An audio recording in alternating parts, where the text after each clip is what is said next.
All right. Well, hello and welcome to What's New in Historical Fiction. My name is Colin Mustful. I am the founder and editor of History Through Fiction, a small independent press that publishes historical novels.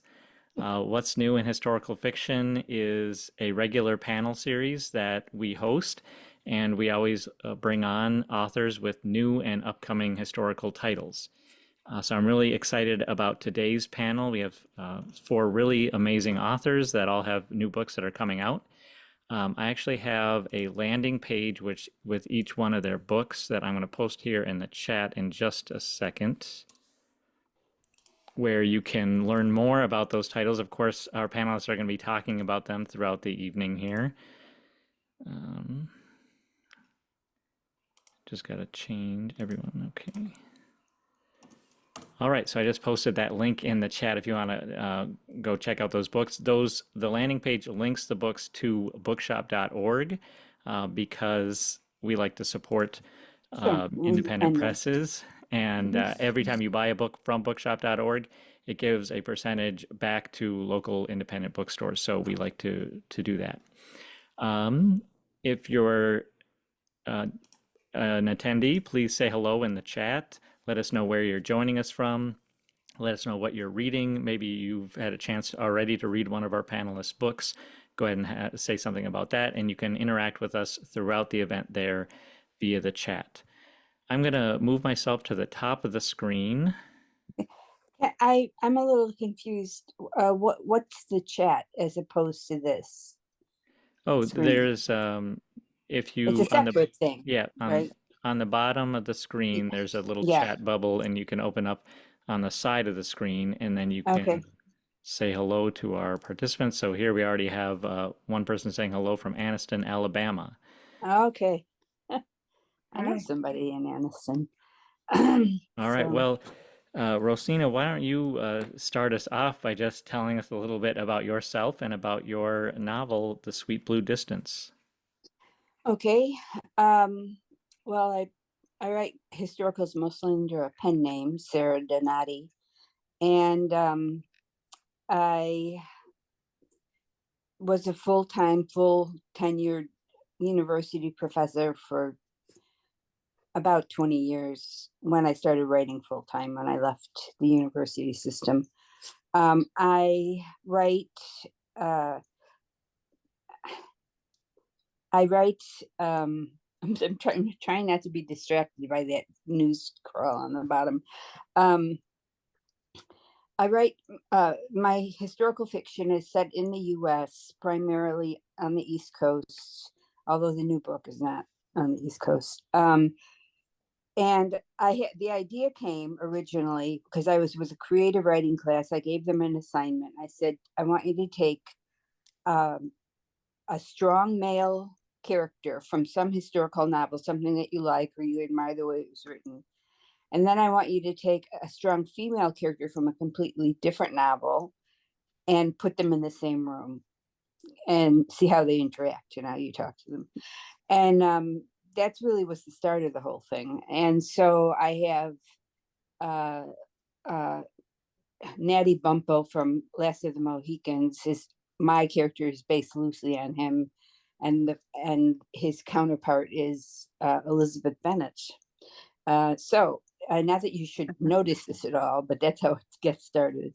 And so there are 6 novels in the first series, running from 1792 to 1824, and the War of 1812 is a very big fixture in the whole series, in that whole first series. In the second series, 1882 to 1884, and one more to come in that one. It's set in New York City in 1880s, and it's just hard to imagine a place that was more in conflict in every possible way, and everything was changing, and not just immigrants and the poor and they called them the outdoor poor, the homeless. There were just thousands of them, but the women's rights were they were pushing hard and making progress, and at the same time, from the other end, they were grabbing on and hauling doors closed. So so those are the themes I kind of was interested in and I pursued. And so for example, the last thing I'll say on this is Comstock. If you have ever heard of Anthony Comstock, he was active in politics at this time. He was assigned by the U.S. Senate or the U.S. House to head up mail censoring in New York State. So he was the one that wrote all the laws about you can't ask about birth control or abortion, you can't provide that information, and he actively went after people and put them in jail. And that and just recently I read someplace that some conservative politicians are looking at his old laws because they were never struck, the way the laws just kind of hang around, which is a nightmare, really, that idea. But at any rate, so that's what I write. And the new book is, it's a bridge novel between the first series and the second series. It's a daughter, a granddaughter of the main couple from the first series, who is a midwife and a nurse, and who is offered a job in Santa Fe territory, in New Mexico territory.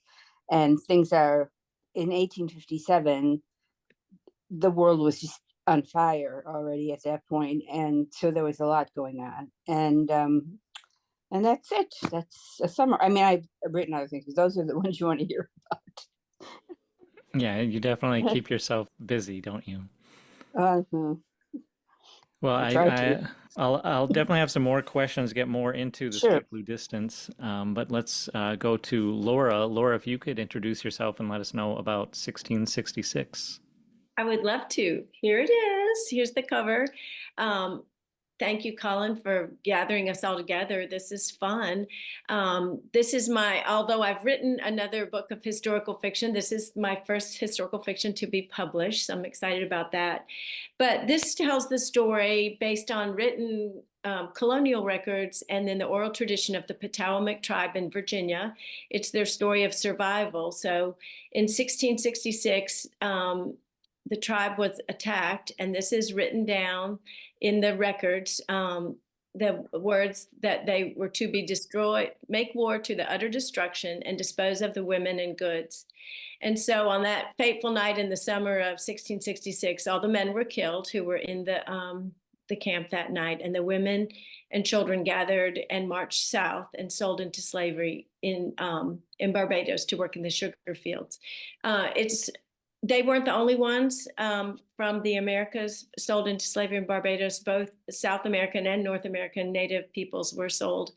But this happened to my tribe, and I'm a member of this tribe through the ancestry of my father.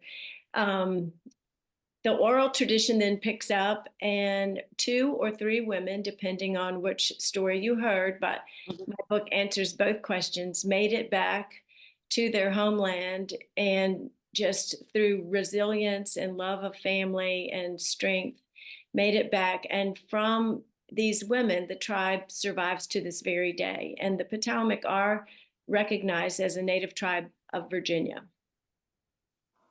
Well, such an important story and another tragic part of history that, I mean, I write about Native American history here in Minnesota, and I'm not familiar with that event. It's such a good thing for you to share that story. Mm. Well, let's go to Katie. Katie, if you could introduce yourself and tell us a little bit about Lady Codebreaker.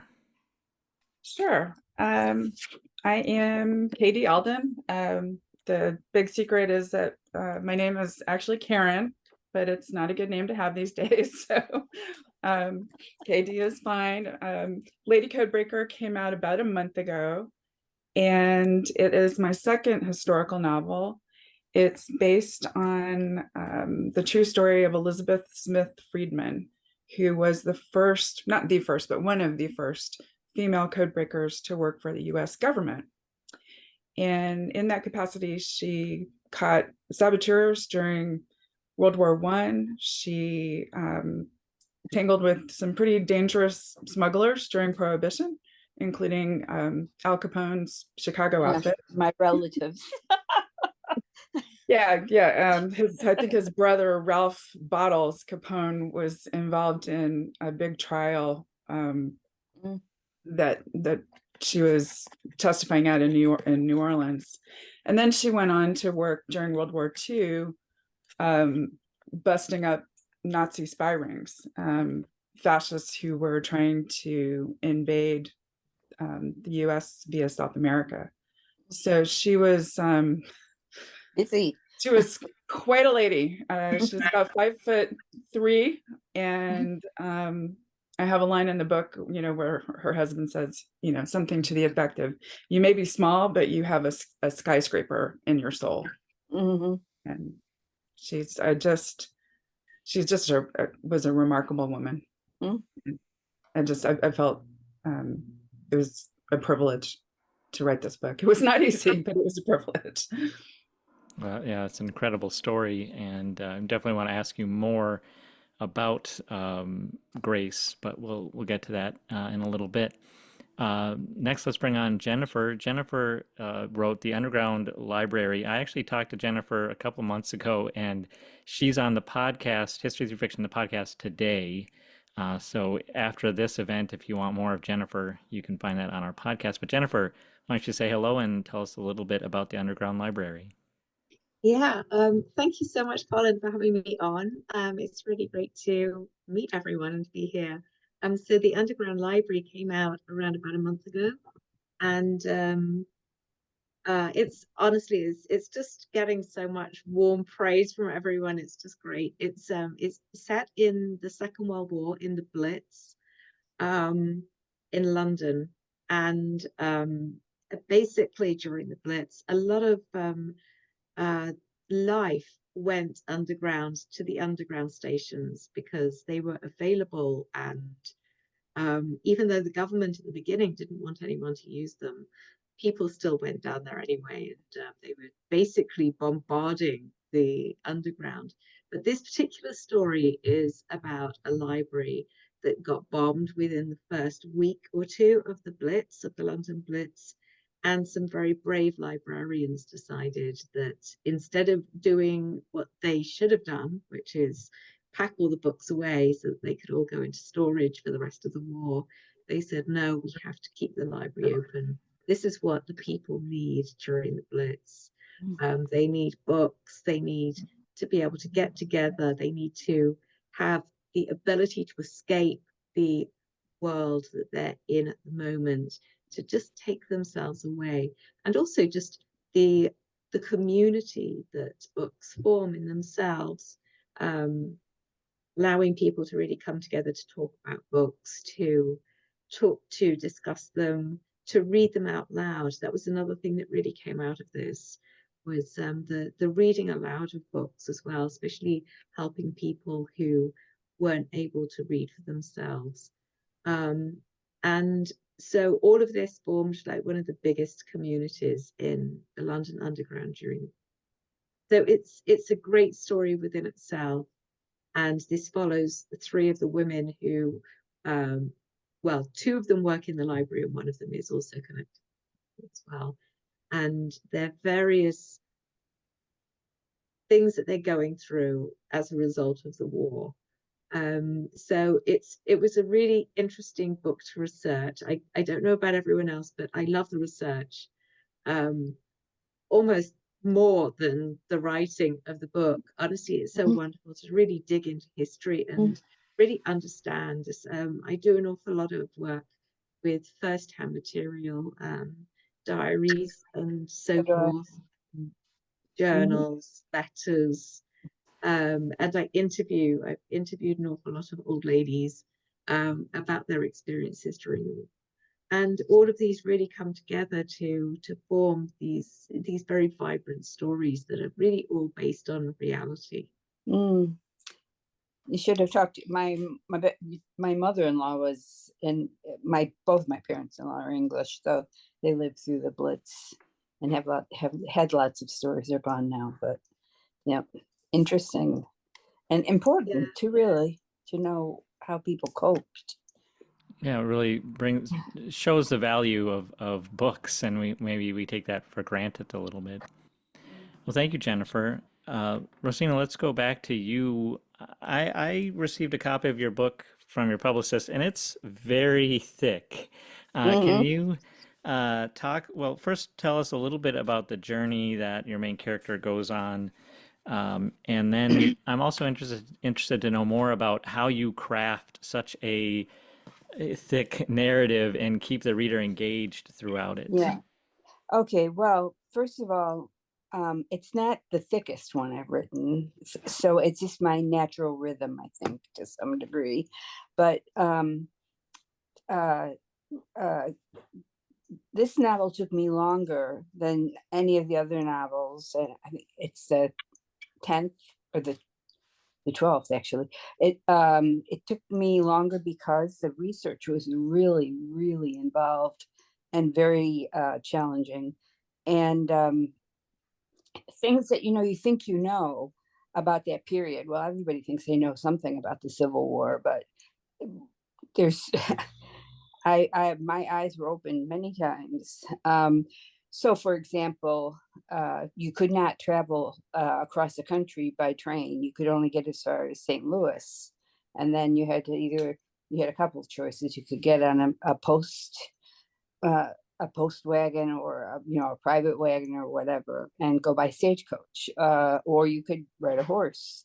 But that was a really rough journey, and uh, so learning about that meant that I had to learn a lot about traveling overland by horse. And luckily, I found enough first person accounts of that to be able to kind of dig myself into it. I'm like Jennifer. The research is really the most interesting part for me.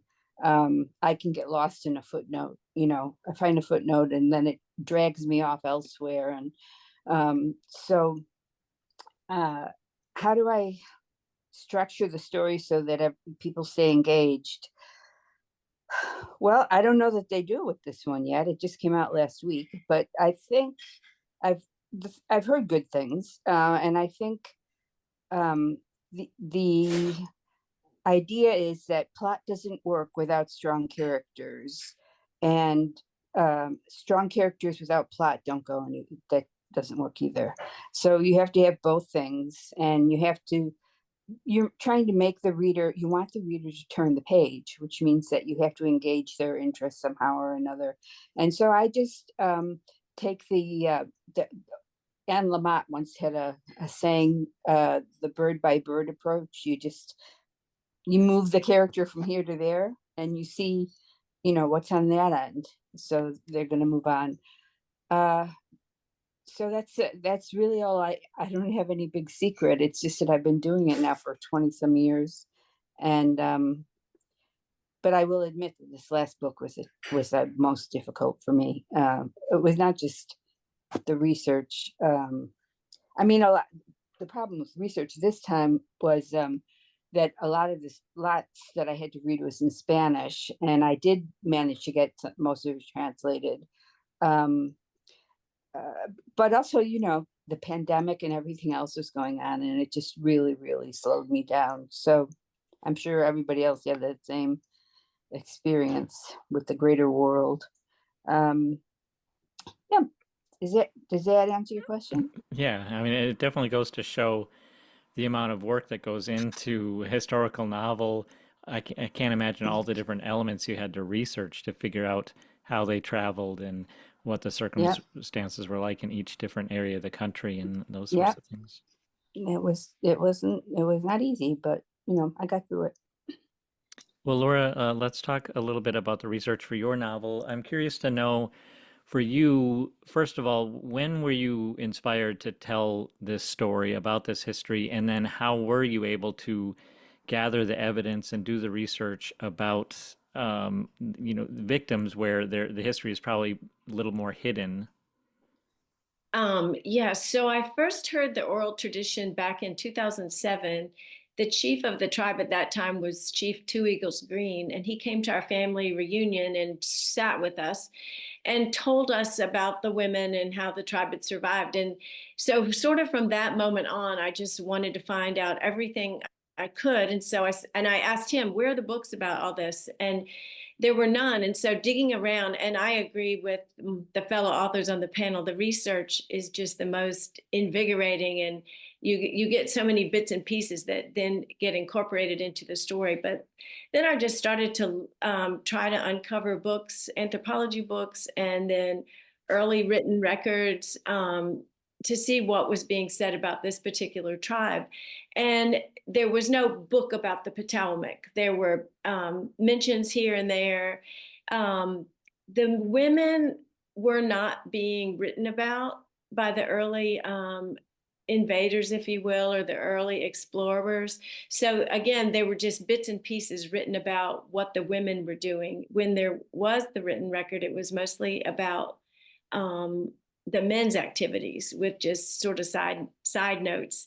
But there is great work from anthropologists with the native tribes in Virginia. And so I was able to pull out enough from that. One thing that was intriguing is realizing that they were sold to Barbados, and then looking up Barbados in 1666 and 1667. And it was a thriving island and referred to back then as Little England, and very sophisticated, very decadent, with all the money from the sugar and the rum, and this interesting melting pot of populations from Jewish people who had been run out of Brazil seeking refuge, who actually brought the sugar production knowledge with them. There were Quakers who were being kicked out of England and seeking refuge before they came to what we now know as the United States and the East Coast. Then there were the African slaves and slaves from North and South America. So it was a very interesting melting pot. And when I read that they had uncovered a mikvah, which is the ritual bathing in the Jewish tradition, that had been built in 1665, it was just shocking, and I knew I had to incorporate it somehow. And then actually went to Barbados. A little COVID window opened, so as a part of the research, I went down there and actually got to walk down into this mikvah that had been built out of granite and marble in 1665. Wow. And that's documented. It got uncovered in 1985. So the research is just thrilling. So I had oral tradition first, and then started digging around for what I could find that had been recorded and written, and then began to imagine the story. So my characters' names had been lost to time. They were just women who made their way back. So I named them, and I used traditional names and some of the traditional language to help restore the culture that has been lost, that was lost. Yep. Oh, I think that's That's a good job. fantastic. Yeah. Mm. I would imagine at the time, maybe Barbados, did you come across any pirate history in your research? Yes, there was some pirate history, but I didn't find a need or a way to incorporate that into the story I was telling. But it is just unbelievable what was happening in Barbados and all those connected sort of close islands in the Caribbean, in the 1600s. So I want to go back to Katie. Your character, Grace, I wasn't sure if now you talked about her being a real person. Was that her real name? And maybe you can just dive in and tell us a little bit more about how much she accomplished in that important window of history between World War I and World War II.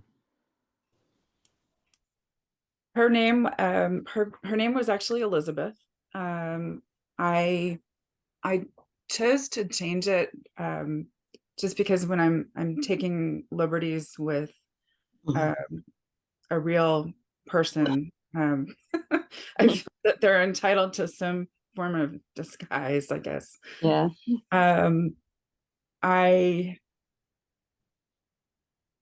I'm sorry, you want me to focus on the period between World War I and and Prohibition? Is that what, I'm sorry. Just if you could go into a little bit more detail about what her role was as a code breaker and how influential her work was. Okay. So I'm sorry to say that her work was outshone by her husband's work. William Friedman, her husband, was um, probably the father of the modern NSA, and they're considered kind of the mom and pop of the modern NSA. But at the time, women, did not toot their own horns, and she ran into a lot of chauvinism, patriarchal nonsense. And she just kept her head down and did her job. And J. Edgar Hoover ended up taking a lot of credit for her work during World War II, which made me very angry. And although she never went toe to toe with him, I did have that occur in the book. So that part is pure fiction, but the facts that he took credit for her work made me want, to really embroider the truth there, and go for the fiction. But she was incredibly important. Initially she was hired at this oddball estate called Riverbank, and she was hired to work on a theory that Francis Bacon was really the author of Shakespeare's works. And so she was hired to examine this so-called bilateral cipher, which was said to be Bacon calling out from the grave for proper credit. And she came to the conclusion that it was a lot of BS. And so it was actually very fortunate that she was yanked off of that project when the sort of mad owner of this place got a government contract. And she and William were put in charge of this new code breaking unit, which really didn't exist, and they had to learn everything on the fly. And the US government really had no code breakers, because at the end of the Civil War, the last major conflict, we were so focused on restoration, and so code breaking, we were still using Civil War methods, which was unacceptable. So they quite literally created a code breaking department or unit for the US government, and then went on to do some incredible things. Elizabeth herself at one point reconstructed one of the German Enigma machines without ever seeing it. She figured out how it worked, and she diagrammed it and reverse engineered it and sent it over to her husband's unit at Army Signals Intelligence and said, I think this is a medium security adware machine. And they said, you're right. But in the meantime, they couldn't talk to each other about their work. So her husband basically created the American version of the Enigma, which was never cracked. It was called the Sagaba. And he also cracked the Japanese version of Enigma, which was known as Purple at the time. Never said a word about it. Would come home, for meatloaf, and they would meet over the dining table, and they couldn't speak about what they were doing. So he got a lot of the glory for lack of a better word, and she just kept her head down. But she, without her, I mean, we might all be speaking German today.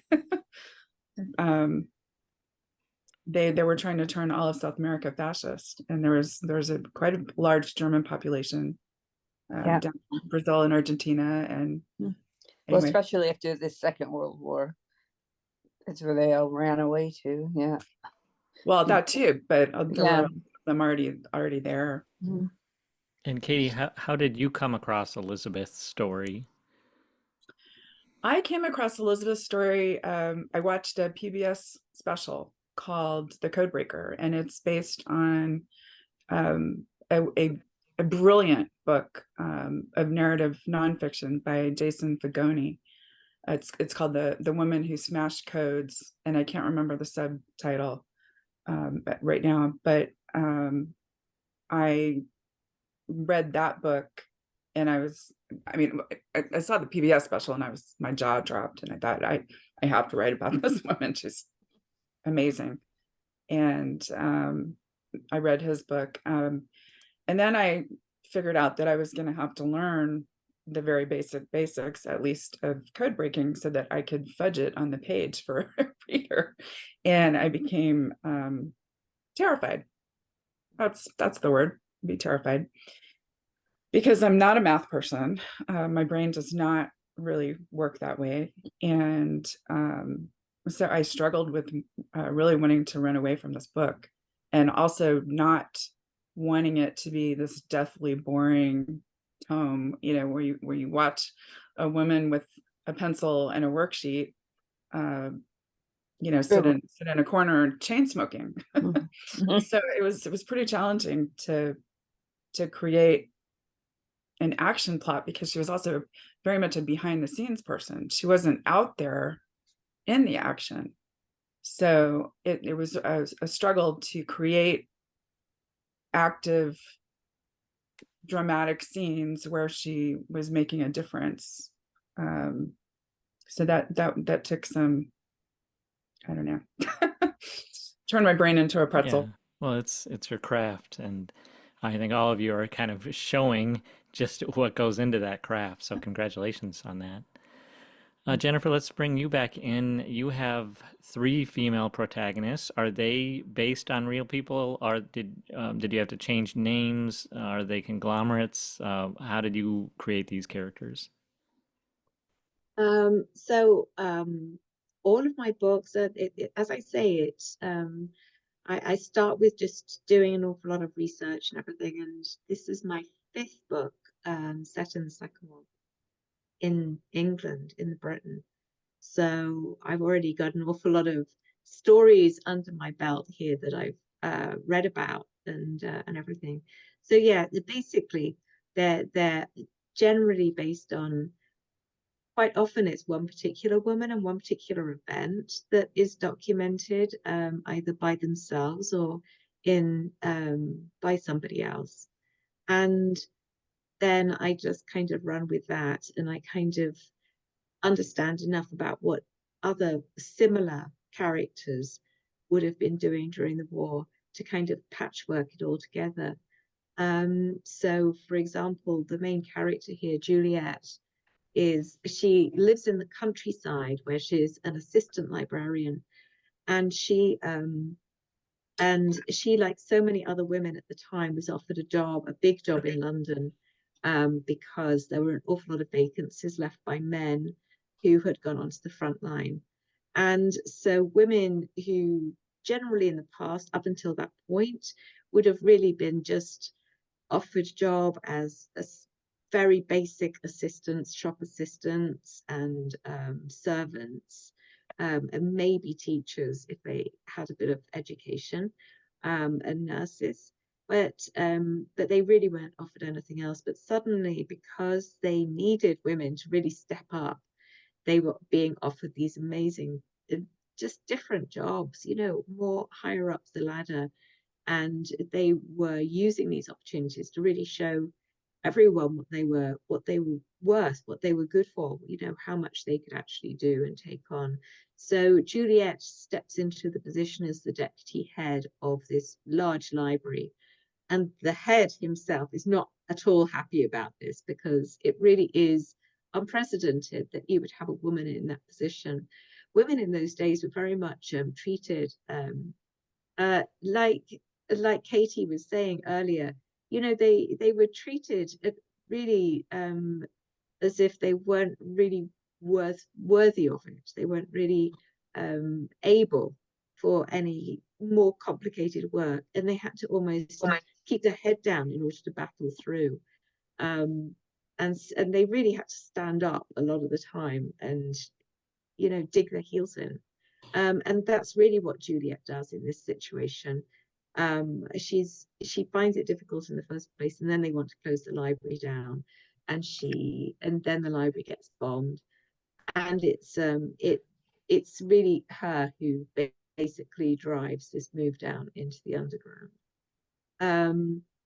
So she has this love of books, and I think this is one thing that really binds all of the three main characters together, and that is their love of books and their desire to really communicate to each other and to the broader community about books, and how I suppose their appreciation for it. And so in many ways, this book is also a love letter to books.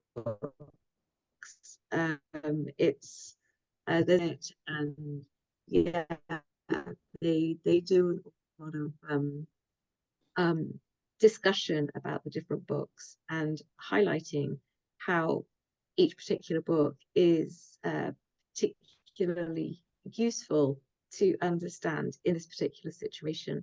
Another one of the characters, Sylvie, is a Jewish refugee from Berlin.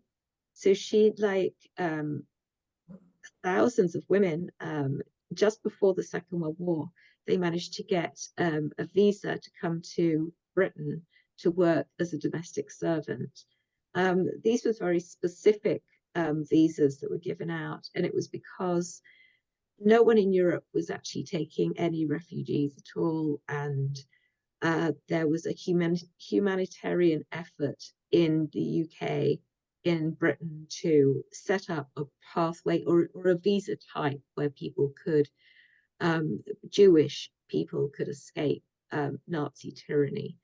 And the way they did this was by saying, because there was a shortage of domestic servants at the time, things like maids and housekeepers particularly, if someone in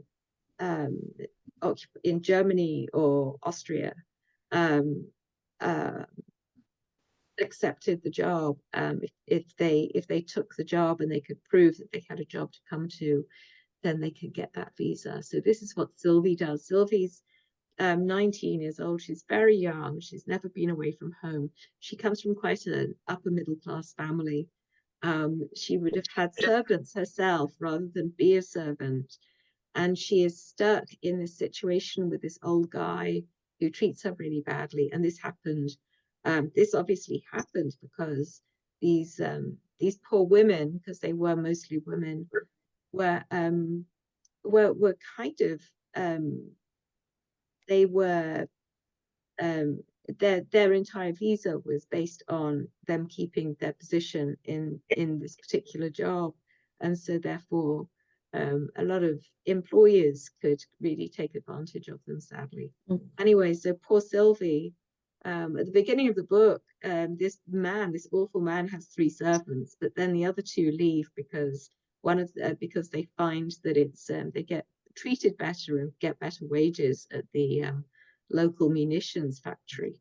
So they both leave there, and they just leave poor Sylvie to do all the work with 3 servants, and she's just finding it very difficult to carry on. And meanwhile, you know, she's worrying about her family who are still on the continent.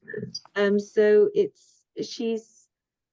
she was a wonderful character. Her spirit was amazing. It's amazing how you create these characters and they come alive and they start being alive for themselves, and they start to dictate their own stories. And Sylvie really did this, and I was surprised by how resilient she was through the process. I really, at the beginning of the book, I wasn't sure whether she would really have it in her, but she really was. And a lot of what really kept going was her love for poetry in particular. Well, hearing you talk about them, it definitely sounds like you know them so well, like they're your close friends. And I love that you talk about the value of books and the love of books, and that's why we're here. And 80 years on, now we can join each other from across the world and talk about books. So I think that's really great. Mm. Well, I've got plenty of more questions for our panelists. If anyone in the audience has a question, go ahead and post that to the chat, and I will get to those questions. I'm also going to repost the link to a landing page with their books. I do want to go back to Rosina, and I want to ask you about Santa Fe and the diversity that your character Carrie would have encountered there, and how you handled what that diversity meant as far as colonialism and how you confronted some of those issues. Yeah. Well, it's a little specific because Carrie's whole backstory, the first 6 volumes in the series, is about a family that lives in the what was then just called the Northern Wilderness, now Adirondack Park, but they were closely allied with various tribes. So she grew up with Mohawk and Seminole relations who she actually lived with. And so she was a little more informed about what it meant to live with and among native tribes, and what and the way that colonialism impacted their lives. Though when she was born, the Mohawk were still fighting for their existence, and they were just further along in the process. The communities that survived were primarily in Canada, and they're still there.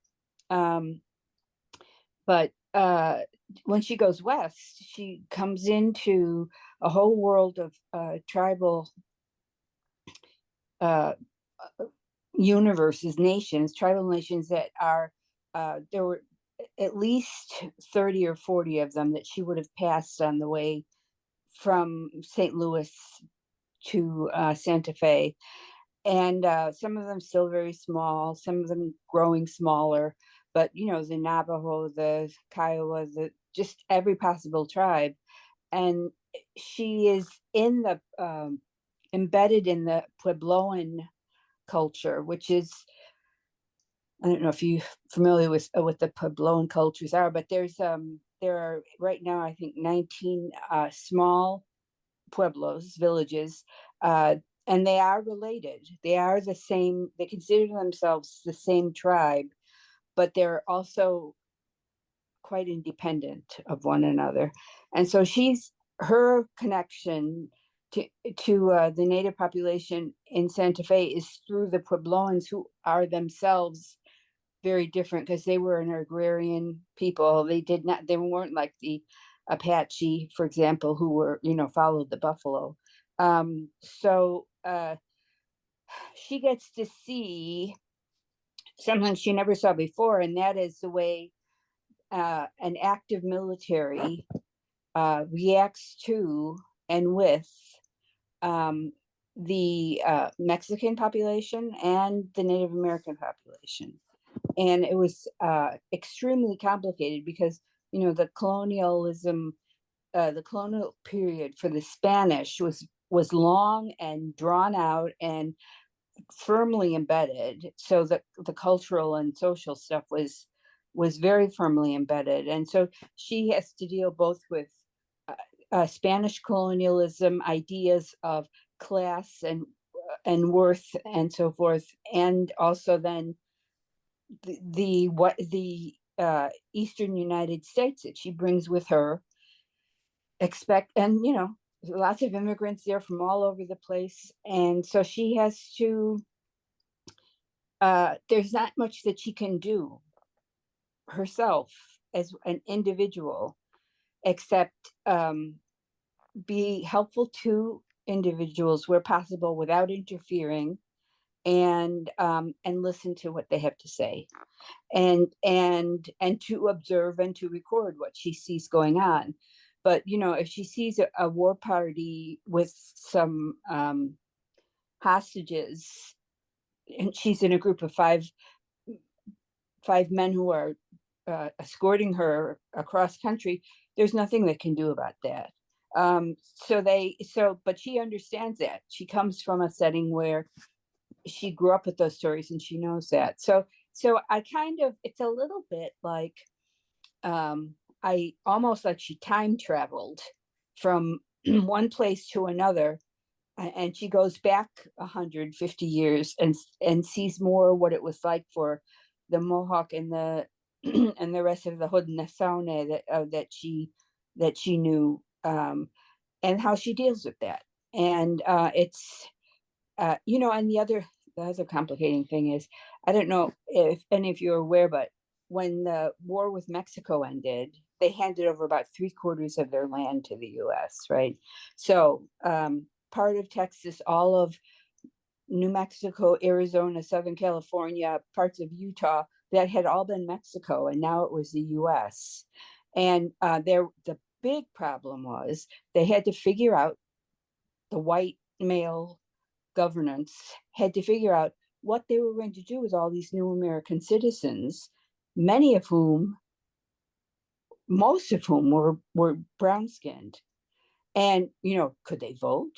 They didn't want that. It was a huge, and that was right about the time that was coming up to the Civil War. So you had them debating about slavery and debating about what to do about this new nation of, they wanted the land. Of course they wanted the land, but they couldn't, or at least at that point, they thought they couldn't just shove everybody back into Mexico.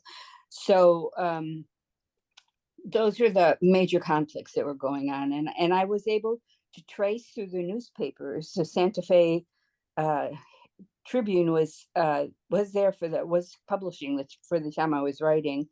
And I got some incredible story bits out of that.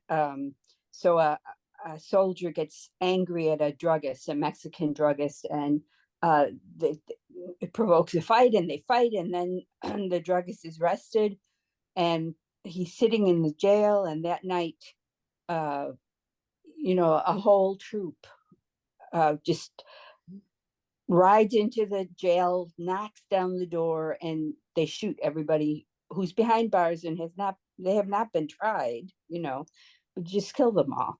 And I'm thinking to myself, well, at least they reported about it in the newspaper, but I could not find any record of what was done about that. It was recognized as murder, but if they did anything about it, it never made it into the papers. So that's the kind of thing that I was coping with, trying to balance what life was like for all these different peoples, and for Carrie coming into this with her own background. And it was a challenge. Definitely a confluence of a lot of elements there. Oh, yeah.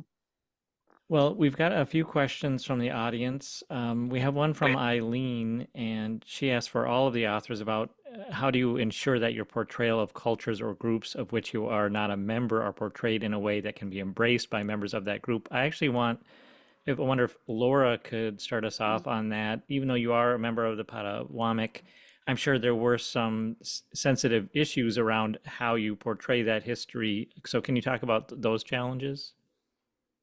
Well, as I was writing, of course, I was sensitive to that. And there is, we do live in a time of false valor and false claiming of stories. And so there is sensitivity around it, even though I have, if you will, the credential of, tribal membership.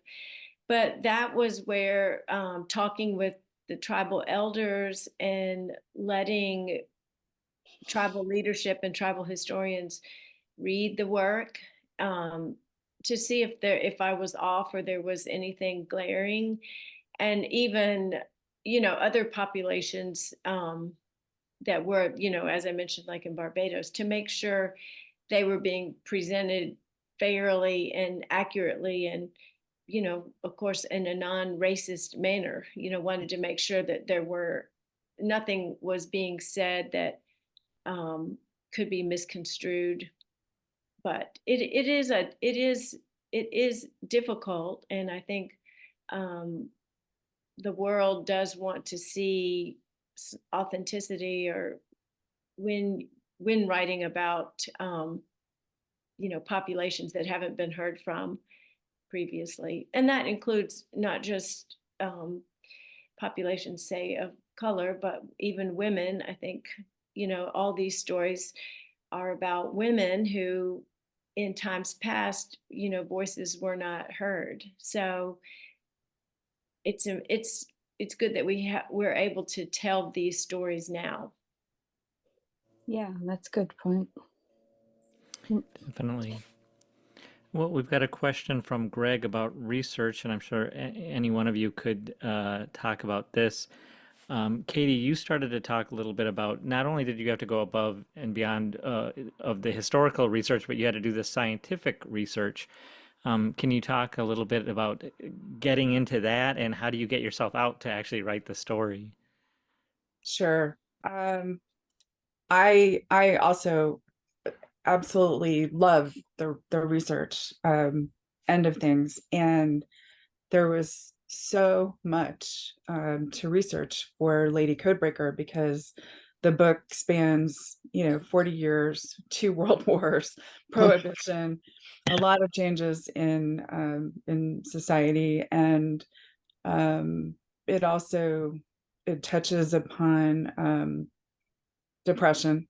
That William Friedman was severely depressed, and I found myself researching really on a sort of a need to know basis, treatments, drugs, any help that he could have received. So there was a tremendous amount of research, and I loved it. But my stack of, I think I started with 3 or 4 research books, and I felt fine. And then it grew to, I don't know, 100 books or something. And then, endless articles and internet sites and, things like that. And at one point, in an early draft, my editor said, I think we're getting weighed down by historical fact, and now you need to go in there and do your magic, and really focus on the fiction. But because these were real people, I felt, I don't know, I felt constrained, and so I had, for the first time in my life, because I started off, I mean, Lady Codebreaker is actually my 29th book. I used to write a lot of romantic comedy, and which really didn't require much research. And But it requires good writing skills. it requires a light touch, I would say. So yeah, we got to a point where the research was overwhelming, and I had to sit back and say, okay, I have to draw a really tight plot somehow out of all of this. And not only did I have to draw one plot, I really essentially had to write the book in 4 parts. So 4 plots, and then an overarching plot that occurred in the present day, which I chose 1958, to tie it all together. And those had to work lockstep, with the emotional changes as the action occurred. There's, for every action plot point, there should be a corresponding emotional reaction or change or revision in the character. And it was very difficult but when I took a step back, I would take an event like the death of Franklin Delano Roosevelt, and I put it in personal terms for the family. Not only were they devastated at the loss of a friend, because Elizabeth and William did attend dinners at the White House with the Roosevelts, but in service to the J. Edgar Hoover plot, they also lost a protector. And so I looked at it that way. How are they going to react? They're personally devastated, but they're also like, uh-oh, who's above J. Edgar Hoover, who can, protect us from his vengeance, essentially. So it was a dance, and I think if I had any advice to give, just go ahead and write it long, but then prepare yourself, because we cut 80 pages from what I thought was the final revised manuscript. And there was one other book which I myself voluntarily cut 200 pages out of. And there's probably the authors, that's very painful. But I knew that in order to make it work, to make it a better book, I needed to do that. And this was the same thing. Cutting those 80 pages made it a tighter book. It made it a more streamlined book. Do I miss some of those scenes that ended up on the cutting room floor? Sure. But they had to be distilled, just like the overwhelming, mountain of historical fact had to be distilled and streamlined down to the necessary elements, for this story, for this plot. And there were instances when I really wanted to go into more depth with some of the minor characters. I have a Choctaw character, because one of the nuggets of information I came across was that before the Navajo code talkers, who became so famous in World War II, there were Choctaw code breakers in World War I. And I thought, I have to put that in. I have to get that in there. And then I wanted to develop that character more. And those are some of the things that ended up on the cutting room floor that, I think this book could have been 800 pages instead of 430, but yeah, I think I'm running long with my answer, so I'll stop there. Well, there's some discipline involved then, and congratulations once again, and kudos to your editor, who I'm sure was working closely with you to help you figure all that out. Great. Yeah, she's great. Well, we are running up against the end of the hour here. There's one more question from Sally. I'm sorry I won't have time to get to that one. I do want to thank our panelists. We just barely scratched the surface of all the work you do and your stories, but I'm really glad that we were able to gather and talk about your novels. And congratulations to all of you on the release of your books. And I hope that readers will connect with your characters and learn more about these really important histories. Before we go, I would just like to ask one more question of each of you, and that is, why historical fiction? What is the value of taking this history that you did all this research on and changing it into a fictional narrative? Jennifer, could you start us off? Well, I love all kinds of fiction, but I think that because you're basically shining a light on, the human existence, I suppose, like different parts of people's experiences.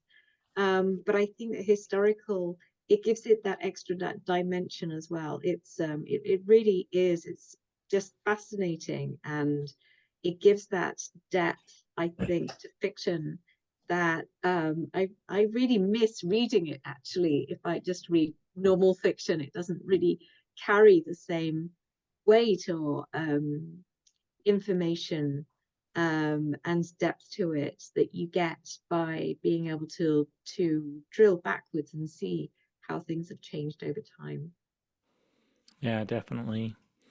Rosina, how about you? What's the value of historical fiction? Well, I've always been interested in it, but when my daughter was about 7, uh, she was not happy about the idea of a holiday. I forget which one it was, Washington's birthday, something. She said, "Why do we need to worry about that?" And I said, "Well, the revolution." And she didn't know and didn't care. And I thought, well, that's not okay. So the only way I could get her interested was I pulled out family genealogy and pointed to her great great great grandfather who fought in the revolution and where he lived and the farm and and other relatives. I'm my mother's my mother's father's line. We have ancestors in all of the 13 colonies. So then I started thinking it was really a sin how poorly historical fiction was, or fiction was taught, or history was taught in schools. And I was particularly interested in the War of 1812 and how many people know anything about the War of 1812? And it was extremely important. So I started writing a family story that was structured around it took 6 novels to finish it, right? But that's basically what the story was about. And the so that's basically it. My favorite thing is if I get a reader writing to me and saying, "I had no idea about sugar trains. I had to go look it up and read about it, and I think I'm going to go read some more." And then I think my work is done. They've figured that out. I just want to say before I stop that I have to apologize for being so fidgety. I have a bad back, and sitting for a long period of time is very difficult for me. So when I got up, I carried the laptop with me, and so I'm sorry for all the fidgeting. Yeah, that's okay. I thought maybe you're running a marathon or something. Yeah. Well, thank you, Rosina. Yeah, that I was one of the things I enjoy most about having my own historical fiction press is all these history that I learned that I wouldn't learn about if not for historical fiction. Right. Well, Laura, how about you? What's the value of historical fiction? Why write the story in that way? Well, I've always loved reading historical fiction, and I think it's because it brings the stories alive and it gives them more vibrancy. I do think kids, especially as Rosina has mentioned with her daughter, sometimes they think history is boring and they don't, they are not engaged. But suddenly when there's more to the characters, or the characters become more full-bodied, it's very engaging. And I find that as an adult, and it sounds like you do too, Colin. So I think we all do. We get engaged. It's easier to become engaged with some of the fictionalizing part of the history that is unknown to us. Yeah, Yep. no, I totally agree. All right, and finally, Katie, what do you see the value of historical fiction as? I think it's so important to bring alive again, especially some of these women who have had such an impact on the country. I mean, I write American characters, and I also have to say, when I was a kid, if you handed me a history book, I found it very dry. I couldn't engage emotionally with it. And I think our job as fiction writers, rather than historians or journalists, is to make the reader feel, put the reader in the character's shoes, and send them along that same journey, but with the emotional stakes heightened, if that makes sense. And I like doing really deep, close POV, point of view, sorry, to really try to put the reader inside the character and feel what the character's feeling. And I just think when I read historical fiction as a kid, I got so much more engaged, and I learned history, despite myself, despite, just looking for a good story. But there's so many tremendous stories throughout history that need to be excavated and Yes. brought to life again. Yep, I agree. Yeah, And very I want to much. say Thank thank you. you to everyone who Yeah. came out tonight, and thank you to Colin for Thanks, putting this Colin. together. Thanks, Yeah, thanks everyone. again, everyone. Congratulations on your novels. I'm so glad we're able to get together and talk about them. And yeah, have a wonderful evening. You Thank too. you. Bye-bye. Good night, everybody. Good night.